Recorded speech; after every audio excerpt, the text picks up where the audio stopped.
Somebody in my Horde guild posted this picture of Jar Jar Binks with his junk out, and he's just kind of looking back at the camera like, how you doing? And honestly, I just wish this were the first time somebody has put Jar Jar porn into my life against my wishes. Thralls! Balls! They're everywhere!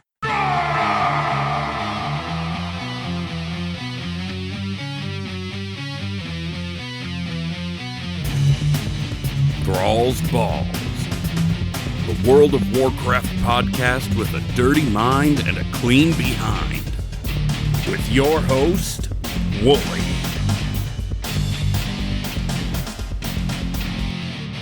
What's up, guys? I'm Wooly, and this is episode 3 of Thralls Balls. Wait, 3? Yeah, 3, because we're on the third spec of Affliction. So, I'm Wooly. Hi. How you doing? Welcome to the podcast, if this is the first episode you're listening to. Things have been kind of nuts for me the last few days. I'm actually kind of lucky that I'm able to get a podcast episode out on time. So, Thursday, I'm recording on Sunday, and Thursday, I went to go get my second COVID shot. Before I get into what I'm about to say, get the fucking shot. I'm serious. Go get your goddamn shot. We need this shit. Alright? I'm not playing around. Go get your goddamn COVID shot. Get both of them. I know it's daunting. But anyway. I went and got it. Woke up, did all my daytime stuff. Then went to get my shot. Came home. Felt fine. You know, my left arm was a little sore. Friday, it completely fucking kicked my ass. Like, I was laid the fuck out. Didn't go to work that day, obvi. Didn't go to work the day before, but that was because the appointment was during my work hours, so we just thought it would be easier to get a sub. Anyhow, I thought, how bad could it be? I was like, at worst, I'll probably be laying there with a headache just watching cartoons or some shit. No, I was laying there, I was fucking miserable, bro. Like, I was, like, simultaneously too cold and too hot, and I kept thinking of ways that would make my life easier, like, I wish I had Tylenol. Well, that was all the way upstairs, so I had to work up the nerve to go get the goddamn Tylenol, so I got the Tylenol. I'm like, fuck, I didn't get any water. Well, I guess I'm taking this dry. Nope, that's a bad idea. Oh, I haven't eaten in 18 hours. Better go get something. Oh, fuck, I take a bite, and, well, I can't quite tell if I'm going to be able to keep it down. I don't know if nausea is like a thing people get with the COVID shot, but I was a little nauseous. Maybe that part was in my brain or my head. I don't know. So it laid me on my ass the entire day. Like, I'm not joking. I was probably in bed for about 24 hours. So then yesterday, it was kind of like a hangover. Not as bad as Friday, nowhere near as bad. I was able to do stuff, but I just still felt it, and still feel it. And you took bullet if you saw. There's a song. Leave me alone.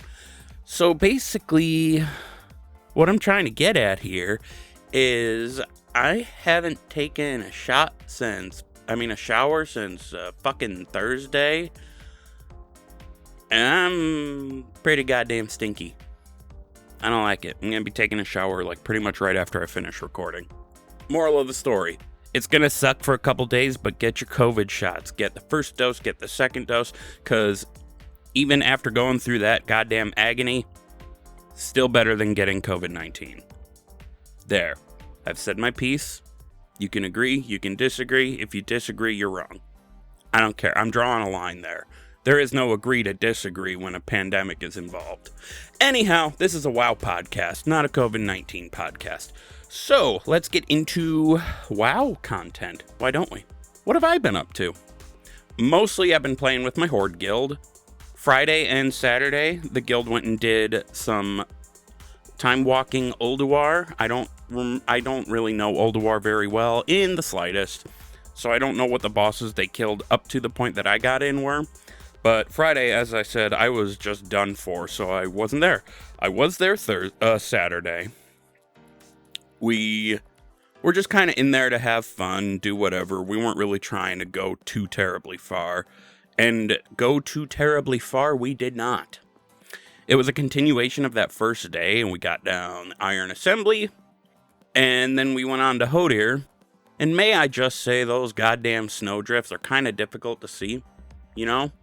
Anyway, that was the day 2, so I missed the first bits, and we ended up only getting like a boss and a half down, but that's okay. Or did we kill Hodir? I don't remember. That's okay though, because some people were underleveled and under gear, like my sorry ass. Sorry about that. He's level 58 right now. I'm working on it.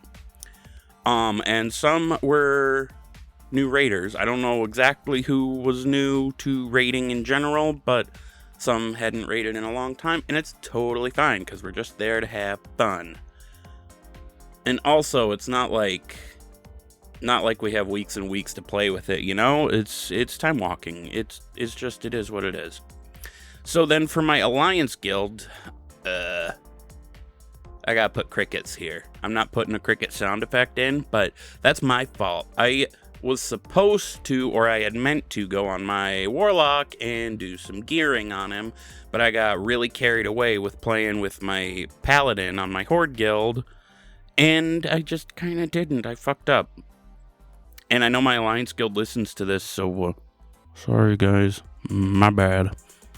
But we got time. I just have to have him ready for Chains of Domination. And we don't even know when that's coming out. I'll get to that in a little bit later, but that's what I was up to. Except for last night, around like frickin' midnight, I realized my sorry ass let my month-to-month, yes, I go month-to-month, leave me alone, subscription lapse down to the wire. I had like a couple hours left. So I log on to my Alliance characters where I know I have the most gold. I'm like, oh, no worries, I will buy a token. I was like 10k short of a damn token. Fuck, how do I get 10k? I don't know the short-term gold-making things. So I did callings and shit, and I was running around trying to run old content. You know, they nerfed the shit out of the vendor costs for like gear you can get out of Firelands and shit. It's like 2 gold a piece now. I mean, I get it, but it almost fucked me over. But short version is I did eventually get the gold to get the content, not the content, the credit, the token, the game token, and thank fuck, because I did mention I'm working right now, but before this, I was unemployed from like January till pretty much 2 weeks ago. Haven't been paid with my new job yet. Still haven't gotten my federal tax return. And my stimmy went toward, you know, bills and shit. So I've got nothing. And without that gold, I wouldn't have been able to keep my subscription up. Whoops. So that's what I've been up to. I'm going to throw out here, I am still looking for a co-host. Got word from a guildie on the Alliance side that he's willing to check it out. So we're going to have him on, I believe, next week or maybe the week before. Depends how schedules work out. And we're going to have him on as like a guest spot. See how things work out. See how he likes it. See how they click. You know, it'll be fun. He'll be here for the whole episode, I believe. Haven't really discussed the finer details with him. But, you know, it'll be fun. We'll see what happens. So I've got a hell of a show set up here. Yes, I am going to talk partly about the Preach interview. Man, he may be regrowing his hair, but that bald man fucked over Death Knights, didn't he? I'm joking, of course. I'm joking. Like, if all it took was a mention of AMZ to tip the never mind, we'll get to it. Anyhow, why don't we start with the, mixed drink of the week? Fuck yeah! Yeah! Yeah! I still haven't made a bumper. I was in COVID vaccine hell. What do you want from me, you butt? You jerk. Mixed drink of the week. Fuck yeah!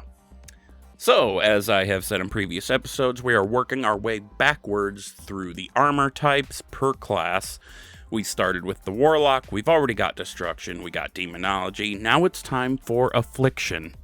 And I did put a poll out on Twitter last week. Should I do Drain Life, or Drain Soul, whichever have you, or Unstable Affliction?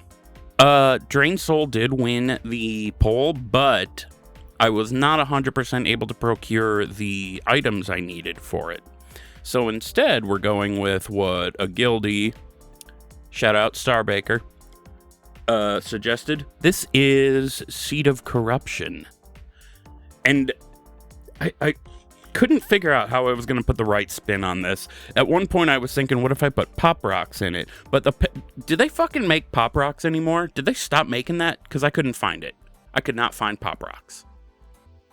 Anyway, I've come up with a different solution. For anybody unfamiliar with Warlocks, much less Affliction Warlocks, Seed of Corruption is a little teeny tiny dot you put on one target. And he's in the middle of a whole bunch of his gross friends, right? And you want to corrupt all of his gross friends. What are you doing, Step Gross? You know, that kind of thing. So you put the Seed of Corruption on the one guy, and after a little bit, it explodes and does shadow damage to the people around him and puts corruption on all of them. So what I'm getting at is you put it out, and after a little bit, it gets worse. Obviously, I can't have you making a drink and run around and then just dripping your drink into other people's drinks, as entertaining as that sounds, because you get your ass thrown out of the party. 1. 2, it implies you have to have friends, so I'm out of luck. 3, I have friends, don't worry about me. 3, we're in a pandemic, don't be doing that shit. I found a different solution. Seed of Corruption. We start with 1 shot of vodka. Then we fill half the cup up with orange juice and the other half with yellow Gatorade. And anybody who says the flavor name instead of the color for Gatorade is 100% a cop. Yeah, they're fucking cops. I stole that from the internet. So after that, I mean, that sounds pretty tame, right? When half that cup is gone, you drop in another shot of vodka.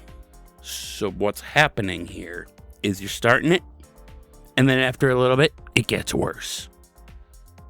So let's drop these things in, why don't we? Let's start with, where am I going to put my spoon or fork in the meantime? Because that's what I'm stirring with today. Let's start with our first shot of vodka. Oh, baby.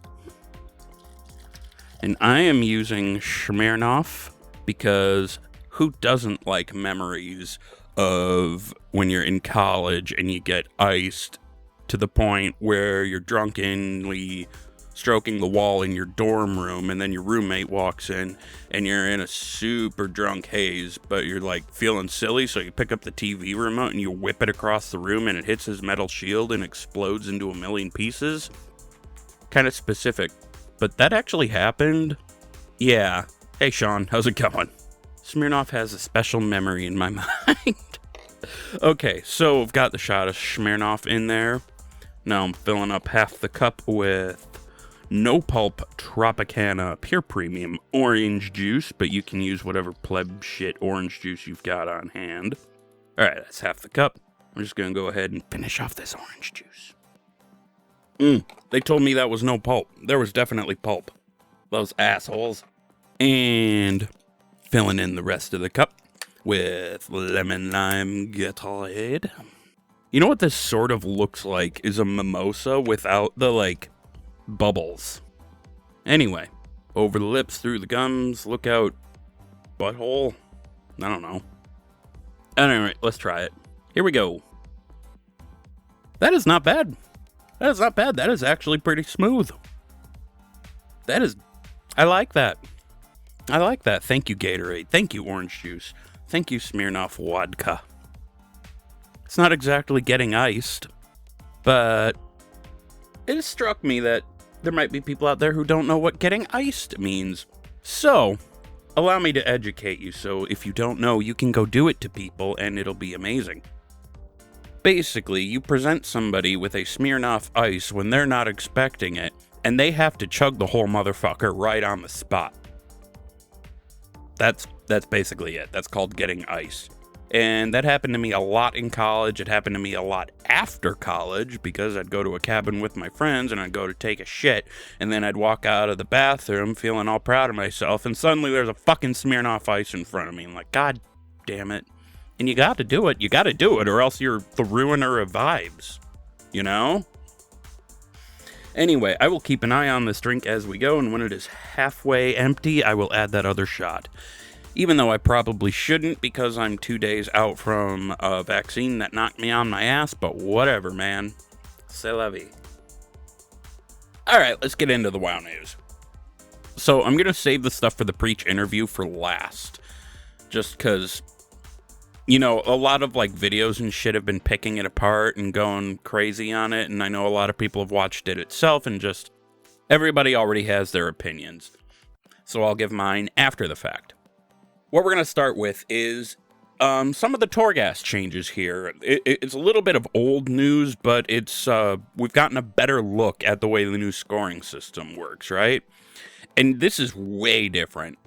Like, how it is now, y'all know, if you do Torghast, is you do your thing, you go in there, you get your anima powers, you break open the pots like your motherfucking Link, sorry, I legitimately did not do that on purpose, please don't turn it off. Anyway, you go in there like your fucking Link, and you break open all the pots, and you get all the souls. But if you die too many times, the Terragru comes and shoves his spiky horns up your ass, and, like, you know, kicks you out. Well, there's going to be no more Terragru and no more death counter. So you can go in there and fuck shit up as bad as you want. Except there is a scoring system, right? So how it works is you get to the end of the layer, not the floor, the layer, and it gives you a score 1 to 5. And it visualizes this with like 5 blank gems, and each of them is filled in with what your score is. So if you've got 4 filled in and 1 empty, you got 4 gems. And they might rename that because Ian did mention in the interview with Preach that the name is kind of work in progress, so let's keep an eye on that. Originally it was stars, and I think I'm okay with it being gems instead of stars. This ain't Mario. So how the gems work is you've got 1 gem is 40 points. So if you get 40 points on your run, and I'll get into where the points come from, you get 40 points, you get 1 gem. Potato, potato. Tomato, tomato. You know? That old chestnut. Potato, potato. I know, I'm not stupid. Anyway, so the score is based on your completion percentage of the floor. So, like, percentage of mobs killed, how many urns you fucking open. Okay, so percentage of mobs killed, urns smashed, and souls collected. Score's based on how well you do there. It's based on how fast you go versus what, like, a par time is. So if they have a par set to, like, I don't know, 3 minutes, and you make it in 2.5, congrats, you're ahead of the par, and that'll help your score. If you do it in like 3.5, that'll hurt your score. And I don't know what the numbers they have set for their par time are, but that is just to illustrate it. And your score is also then based on the percentage of time you spend empowered. So, you're empowered when you fill the score streak bar past the line. Yes, there is a score streak now. Doing, like, normal killy shit fills the bar, and once it goes past the line, you are empowered. But it's always, like, slowly decreasing, except on, like, broker floors when you go to buy stuff. So, when you're running around killing stuff, smashing urns, getting souls, your streak bar is going up, and if you go faster and faster while you're doing that, it's more likely your streak bar is going to fill faster and stay above the line. You're not going to get that 100%. Like, nobody's going to be empowered 100% of the time. I kind of doubt anyway. There is that. There is also a talent tree now associated with Torghast. For those of you who were playing during 8.3, remember the progression kind of thing we had for horrific visions? It's going to be sort of like that.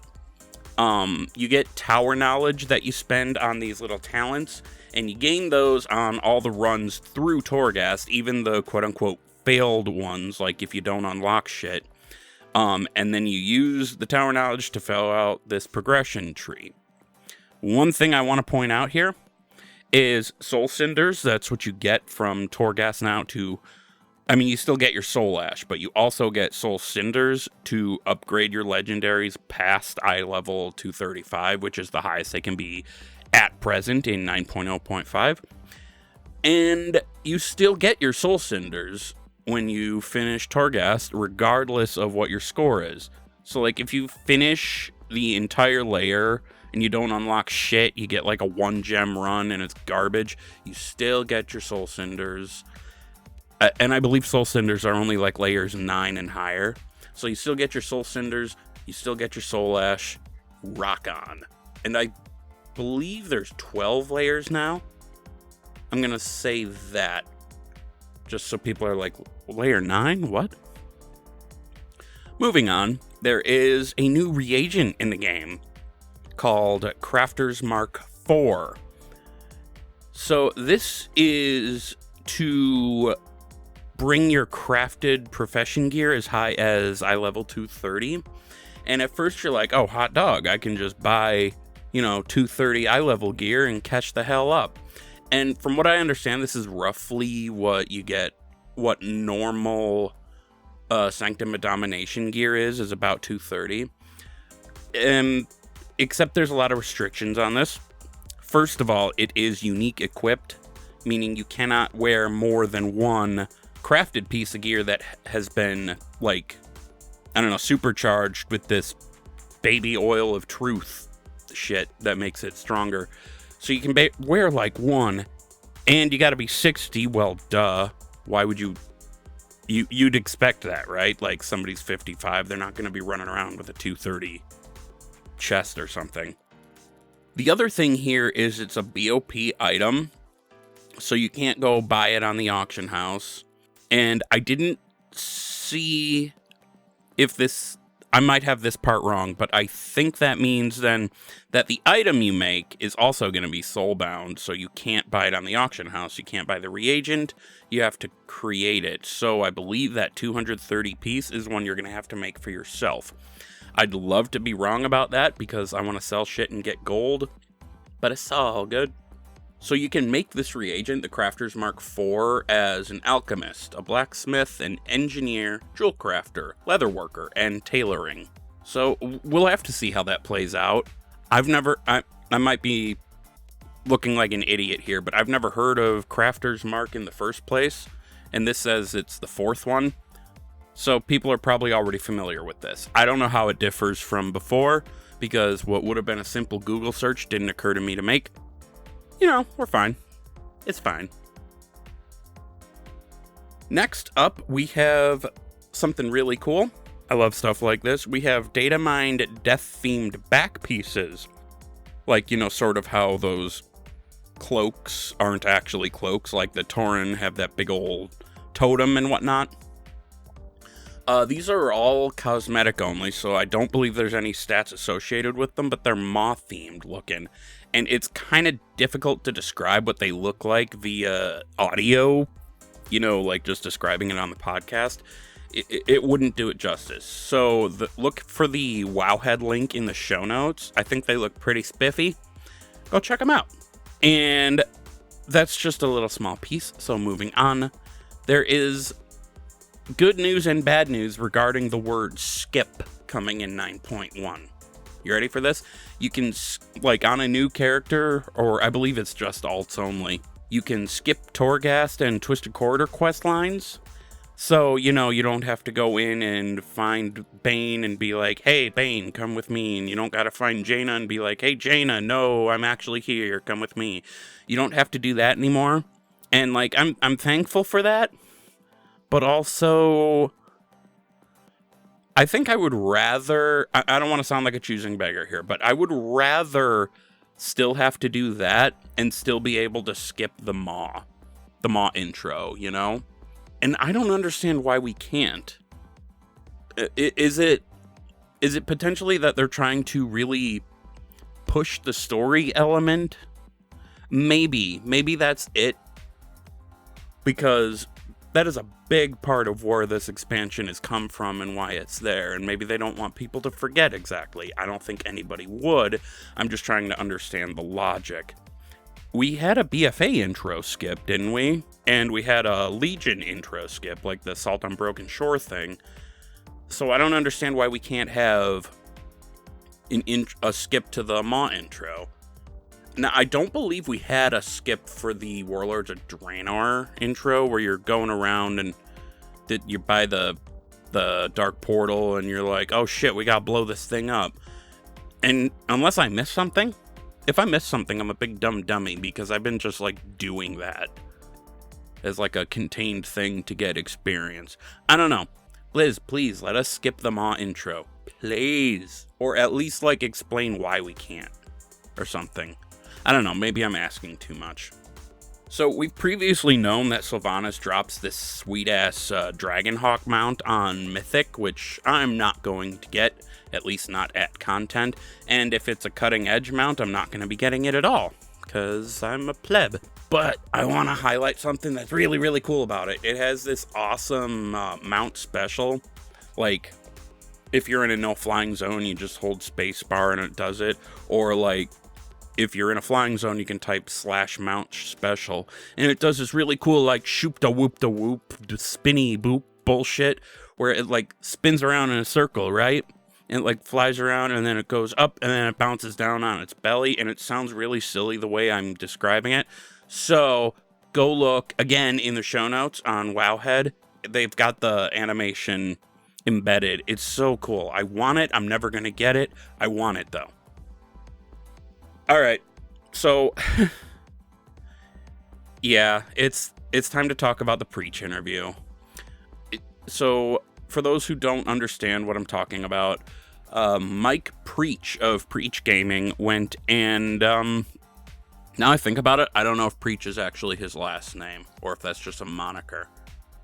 Fuck, ADHD, never mind, coming back. So, he interviewed Ion Hazzikostas, which, first of all, the fact that that interview happened makes me happy, because they've had a bit of, in BFA, Preach kind of exploited a bug, which he knew he was exploiting, and he damaged his relationship with Blizzard over that. And I'm really glad to see that those bridges seem to have been mended, at least a little bit. So good on you, Mike. Happy for you.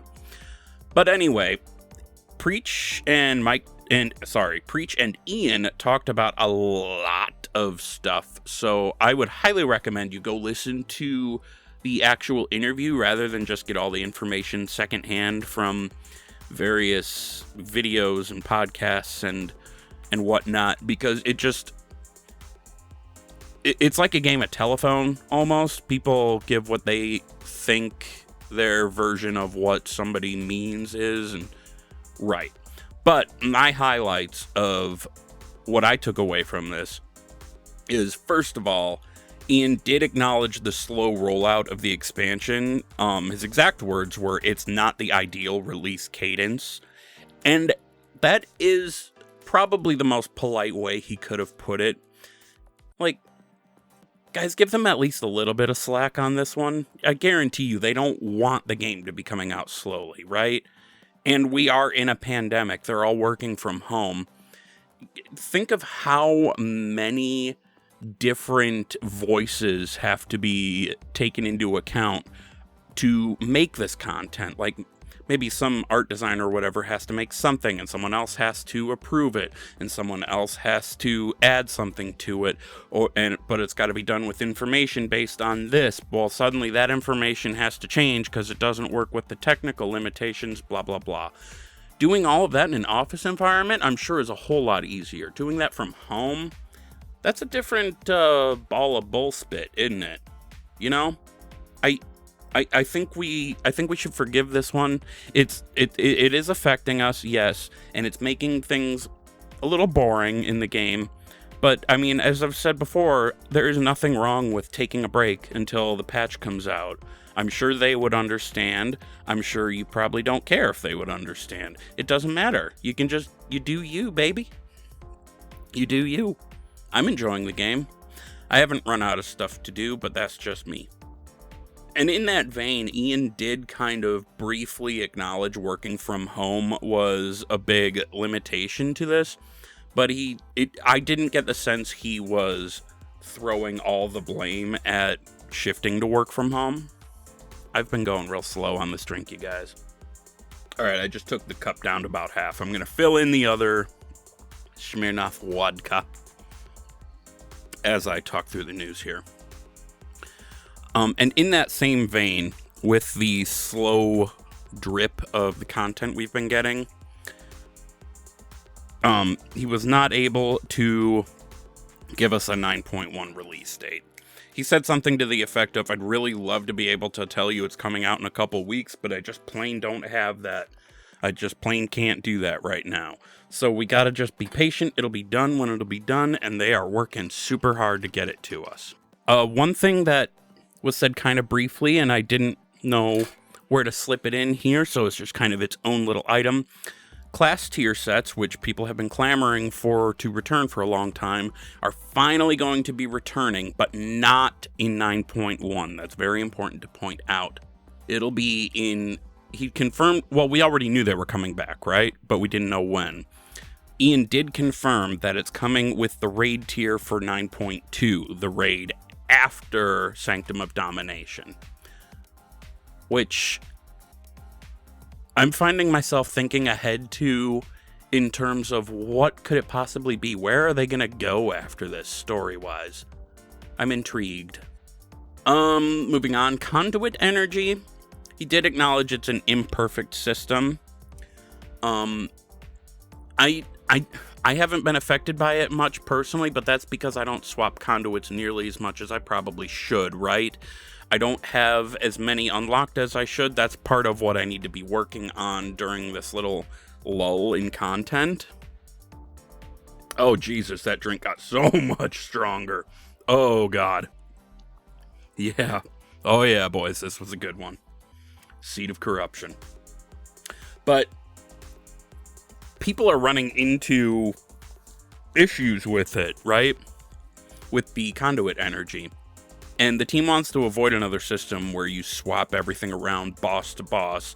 I don't necessarily see why that would be a problem, unless they just feel like it waters down the idea of the RPG experience. But this is an MMO RPG. There's differences. That's just my opinion.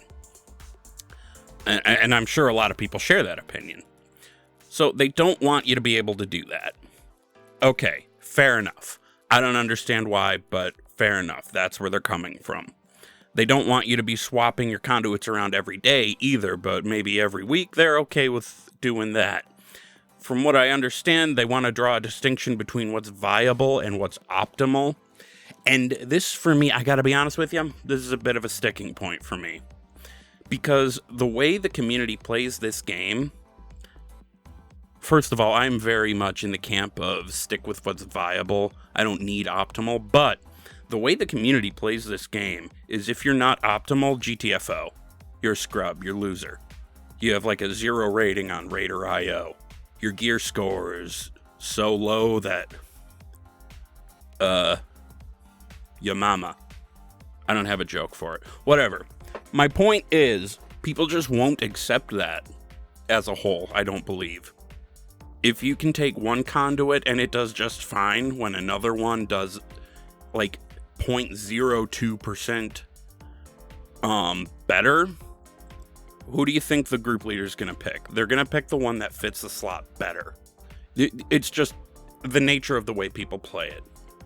I feel like if they're going to be trying to close that gap, they need a different approach. But that is just me. I'm not a game designer. I'm going to be going to school for it. So maybe I'll have a different idea at that point. But I don't know. That's just the opinion of a consumer. I might be wrong. Who knows? Now, to something that people had a real problem with is item level variance. Basically, Mike asked Ian, so I've got So we've got these situations where people are upset because, like, one person could be, 20 eye levels or 10 eye levels or whatever higher and doing significantly more damage. And I don't think that's a great way of wording the question because, higher gear, you would be doing more damage. Or are you talking about in a PvP situation? I feel like he could have been a little more specific with what he meant because I don't necessarily know what he meant. And I don't think Ian did either, because he said, well, gear scaling is the same as it's always been. One item level should still be about 1%. Players doing multiple times less damage than mythic geared players is frankly an issue of skill. I think he was referring to PvP, like in war mode. Maybe. I don't know. Maybe I missed the whole point of that section. I'm going to have to go back and re-listen. But I don't really follow this idea very well, partly because I don't understand what the hell the question was. 2, I tend to stick to my own a lot more than I really should in this massively multiplayer game. So I haven't really had much opportunity to notice this. Like, I'm not in war mode if I don't have to be, for like leveling or whatever. But there's some guildies of mine that had a real problem with this. So I would love to welcome more input on this. Go ahead and join my Discord. We can continue the discussion. The Discord for the show is listed. It'll be in the show notes. It'll be on the Twitter for the episode. I've had too much of this seed of corruption. The Twitter for the show at ThrallsBallsPod. Sorry, everybody. So, raid utility and cooldowns. All I want to point out here is that Preach accidentally killed AMZ. Way to go, Mike. Way to fucking go. I'm joking. I don't actually give a shit. Honestly, like I sort of halfway mentioned earlier in the episode, if all it took was the mention of AMZ to get Ian's attention to be like, oh, maybe we need to cut that back, something tells me they were already thinking of stuff like that. Like, I'm all for memeing on Preach for pretty much anything because he takes it really well and it tends to be really funny and he's a good sport. But I mean, I'm sure they were already thinking of that, you know? Right? Anyway, so the AoE cap. This is a race I have a horse in because everybody does. I don't like it. I don't like the AoE cap, yo. I don't like that I can jump into a group of mobs and throw out my Kyrian hammer things and only hit 5 of them. Maybe that's choosing beggar. I don't know, man. Or like, what if I go into Firelands and I want to just fuck everything up? Okay, consecration, whatever. But seriously, bro. Like, okay, so basically they're acknowledging that the AoE cap is something that they need to keep an eye on, and they've been working with it. I don't like it. Get rid of the AoE cap altogether. Like, I don't necessarily understand what the logic is behind it. Maybe they're trying to stop people from going too ham. Like, I don't know. I don't know. All these decisions that game companies make are based on information that we're not necessarily privy to, and I don't want to be an apologist, but I also sort of am an apologist. Who fucking knows? So that is it for WoW News. Before we end the show, I came across this article on Wowhead that highlights a Reddit story from the Reddit user Artsy Cats, where they found a brand new tank in the game without meaning to, and took the time to help them instead of being that dickhole who just calls them a scrub and leaves. By the way, if you're frustrated with a dungeon and you just leave, that doesn't make you a dickhole. What makes you a dickhole is being a dickhole before you dickhole leave, you dickhole. So I want to read this story. Again, it is, or rather, post story, whatever. It is from Reddit with the user Artsy Cats. I believe it was on r/wow. Let me take a sip of my seed of corruption first. Oh god, that's strong. I didn't quite catch the title of the post, so I'll just launch into it. They were a tank and they advertised their own key. When I first joined, they said they were new. I presumed that meant new to tanking, and I was like, yeah man, no problem. We started the key. I noticed they weren't doing any interrupts, and they were pretty squishy, but it was my first mythic of the day, and I was kind of on autopilot, so I didn't think much of it. I was the healer and was a little overgeared for the mythic, so we did fine and timed it. They questioned why they didn't get any loot, which was odd. Then when the mage asked if anyone wanted the gear that dropped for them, the tank asked for it. A cloth item. I found this pretty weird, so I stayed in the group and inspected their gear. All 158/171 gear. It was a low mythic, but not that low. And they had put on the cloth helm. I asked why, they seemed confused. I mentioned armor skills in their spellbook, and they don't know what that is. Oh god, what am I getting into here? It's okay, I know where this is going. I had to tell them how to open their spellbook, what the general tab was, and then they found it. Then I explained they needed all of one armor type. They eventually got it. Not knowing how to navigate their spellbook was really odd, so I asked how long they'd been playing. 10 days. A 10-day-old player was level 60 and tanking mid-ranged mythic keys. I decide that I'll just gear this guy up with some time-walking dungeons to get them their weekly quest and be on my merry way. That didn't really happen. Once I taught them what time-walking was and made sure they had the quest, first dungeon in, and I realized they just don't use their interrupt, I asked if they know they have one. They have no idea what I'm talking about. This eventually turned into a 4-hour session of me doing practice duels outside Stormwind with this complete stranger, discovering to my horror that they did not know what an interrupt was, or a B-res, or a silence, or a debuff, or a dispel, or even that their iron fur could stack. Hey, they were a druid. Or any party or raid functions like ready check, or the list goes on. We only stopped because I had to go, but they added me, so I hope to help them more later. I feel so bad for this guy.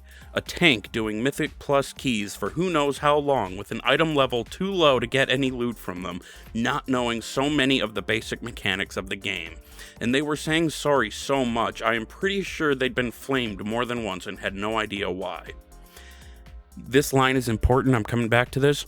Exile's Reach is pretty, but doesn't teach nearly as much as it needs to. P.S. Tank friend, if you see this, know that you did just fine, and you're doing your best, and I'm proud of you. Edit. Some people are assuming they were a boosted character. They were not. They leveled to 50 through solo questing alone, then did the Shadowlands solo quest campaign up to 60. Then just started the dungeon grind, I guess. Leveling is really, really fast in retail. Yes, it is. First of all, this is so wholesome. One, I love that people are still coming to the game new. That's awesome. I love that. Two, I love that this guy decided to take time out of their day to help a total stranger to help enjoy the game. Three, the poor guy. The poor guy just apologizing up and down. I have bad anxiety. And I've been in the position where I knew I didn't know anywhere near as much as I should for the content I was doing, and was convinced every mistake that came up was my fault. I know that feeling. That poor guy has to have just been gotten just absolutely torched, dungeon in and dungeon out. But how lucky of them to find artsy cats and have them help. You know, that's the wholesome part. That's the part I like.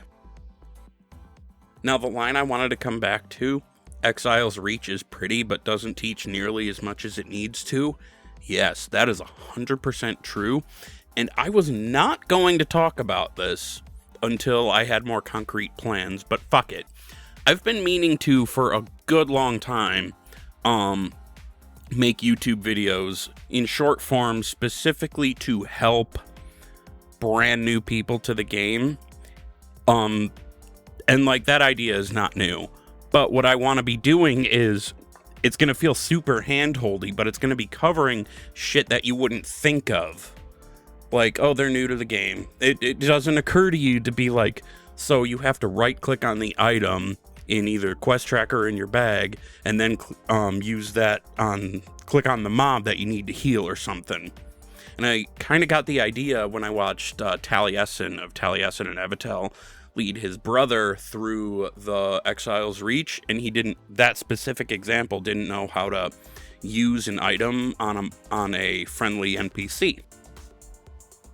I don't have anything concrete to announce for that, but it is something on my radar. It's something I want to do. It's a series of videos I want to make because I feel like now more than ever is a really great time for new players to get into the game. Maybe not more than ever, but this is a good time. And if I can make that barrier to entry just a little smaller, we can get more people in and have more friends. And then everybody can, I don't know, hold each other's wieners and fart at each other or some shit. I don't know. I don't want to sound so cynical. I just thought it would be funny to say that. Alright, so one last thing before I call it a day. I feel like there's enough people listening now that I can do this and get responses. I want to do a question of the week type thing. So, probably goes without saying, but I'll ask the question, you'll give me answers, I'll read your answers. Simple, right?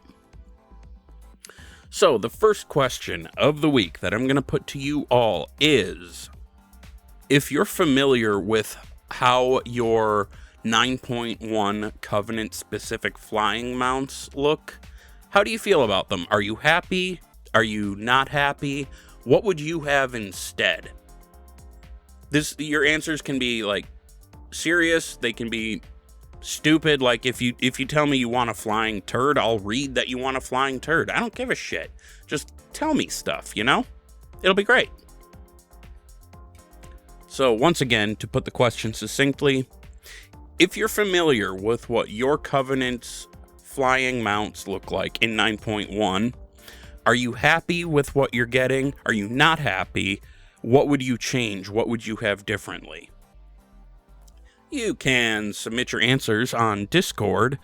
The Discord link is in the show notes. It is also on the Twitter, where you can also submit your answers. The Twitter is @ThrallsBallsPod. You can tweet your answers at me specifically at Wooly08, 2 O's, 2 L's. Because I'm pretty sure the majority of my listeners are in one or both of my guilds. You can just tell me directly, I'll read it out. And if you don't want me to read your name, just let me know. And you can email your answers, along with any feedback you might have for the show. Let me double check the name of the email because it's been longer than it should for me to look. thrallsballspodcast@gmail.com. That's thrallsballspodcast@gmail.com. And you can send anything there. You can send feedback. You can send your answers to the thingy. Now that is going to do it for the show. I feel like this has been a pretty good episode, y'all. Pretty good one. So thanks for listening. I have been Wooly. Go forth and tickle wieners. I don't fucking know. Bye.